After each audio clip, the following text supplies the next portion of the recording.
दशरथ का पुत्र राम अगर अयोध्या रहता तो केवल राम बन के रह जाता।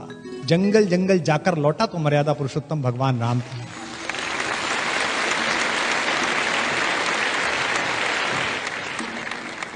एक शेर मुझे उर्दू का याद आया, आप सबके भगवानों के नाम है, मेरे और आपके सबके।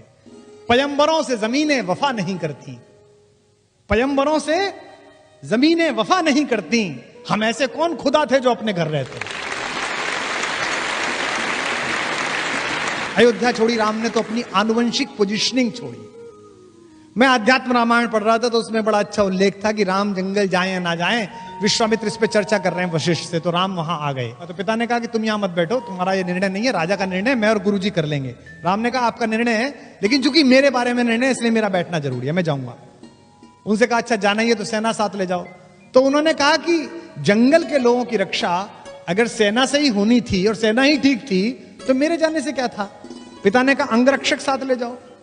तो उन्होंने कहा कि अगर मुझे अपने अंगों की रक्षा करने की चिंता करनी पड़ी तो जिन्हें दूसरों को बचाने जा रहा हूं, दूसरों को रक्षा करने जाऊं, उन्हें क्या करके आऊंगा, उनसे क्या कह के आऊंगा। रास्ते में विश्वामित्र उनसे बात करते जाते हैं। विश्वामित्र कहते हैं लड़ोगे कैसे। तो उन्होंने कहा कौन लोग हैं, कैसे लोग हैं। तो विश्वामित्र ने कहा कि वो तो जंगली लोग हैं। तो बोले उनसे उनके साथ ही लड़ेंगे। बोले उन्हें कुछ नहीं आता है। तो विश्वामित्र ने कहा उन्हें कुछ तो आता होगा, क्या काम करते हैं। तो विश्वामित्र ने कहा उनमें से कुछ लोग तो लकड़ी का काम करते हैं, बांस का काम करते हैं। राम ने कहा हो गया काम, उनसे बांस के तीर बनवाएंगे, उनसे धनुष बनवाएंगे, हमारी आर्टिलरी तैयार हो रही है। और क्या करते हैं, बोले लोहार है, लोहे का काम करते हैं, भील हैं, बहुत अच्छे, उनसे भाला बनवाएंगे, तलवार बनवाएंगे, ढाल बनवाएंगे, आधा काम तैयार हो रहा है।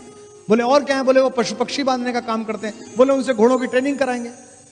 तो बोले वो तो अपने काम करेंगे, तुम्हारी सेना में क्यों रहेंगे। उन्होंने कहा सेना में नहीं ले जा रहा, उनको सेल्फ डिफेंस सिखा रहा हूं, आत्मरक्षा सिखा रहा हूं।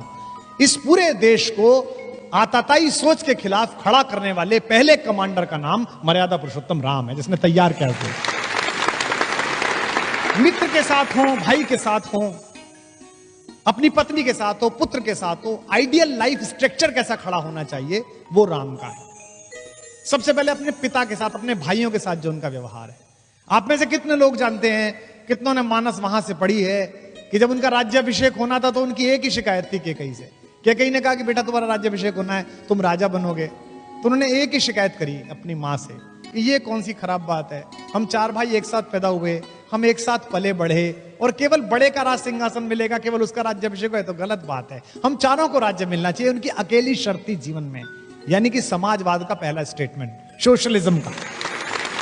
दूसरा मित्र के नाते वो कहते हैं कि जे न मित्र दुख होए दुखारी, तिनहि विलोकत पातक भारी। अगर मेरे रहते मित्र दुखी है, चाहे वो सुग्रीव हो, चाहे विभीषण हो, चाहे केवट हो, उसके साथ देते समय जो उनकी विनम्रता है, जो संपत्ति शिव रावणी दीन दिए 10 मात। आपको पता है कि रावण को 10 सिर चढ़ाने पर, मैं ये नहीं मानता कि रावण के 10 सिर थे, हो सकता है कुछ लोग मानते हो। मुझे भी लोग कहते हैं कि साहब एक टाइम में 3 बुद्धि कैसे चलती हैं, चुटकुला भी याद आ जाता है, संस्मरण भी याद आ जाता है, कविता भी याद आ जाती है, यानी कि 3 तो अपने भी हो गए।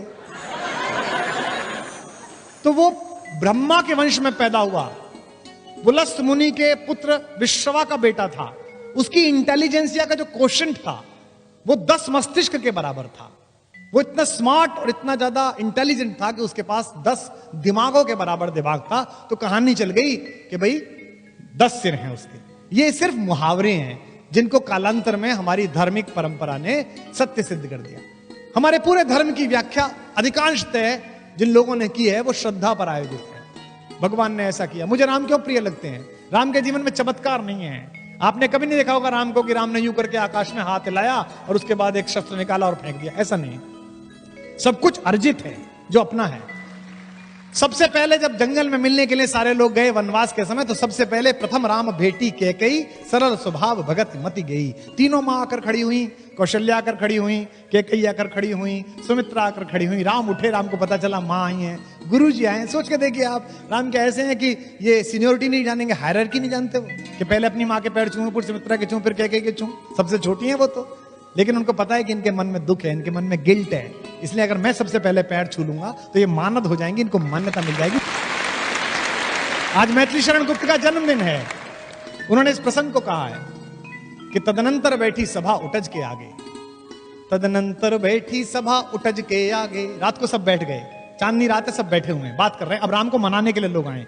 तदनंतर बैठी सभा उटज के आगे, नीले वितान के तले दीप बहु जागे। टकटकी लगाए नयन सुरों के थे वे, परिणाम उत्सुक उन भयातुरों के थे वे। उत्फुल्ल करौंदी कुंज वायु बह बह कर, करती थी सबको पुलक पूर्ण मह मह कर। वह चंद्रलोक था कहाँ चांदनी वैसी, प्रभु बोले गिरा गंभीर गूढ़ निधि जैसी। अब भगवान बोले, सामने भरत बैठा है, उससे बोले, हे भरत भद्र अब कहो अभीप्सित अपना। भाई भरत अब बताओ क्या चाहते हो। अब सोचिए जिसके ऊपर इतना आरोप लग रहा है उससे कह रहे हैं क्या चाहते हो। हे भरत भद्र अब कहो अभीप्सित अपना, सब सजग हो गए भंग हुआ जो सपना। भरत ने क्या कहा, हे आर्य रहा क्या भरत अभीप्सित अब भी मुझे कुछ चाहिए। मिल गया अकंटक राज्य उसे जब तब भी, पाया तुमने तरुतले अरण्य बसेरा।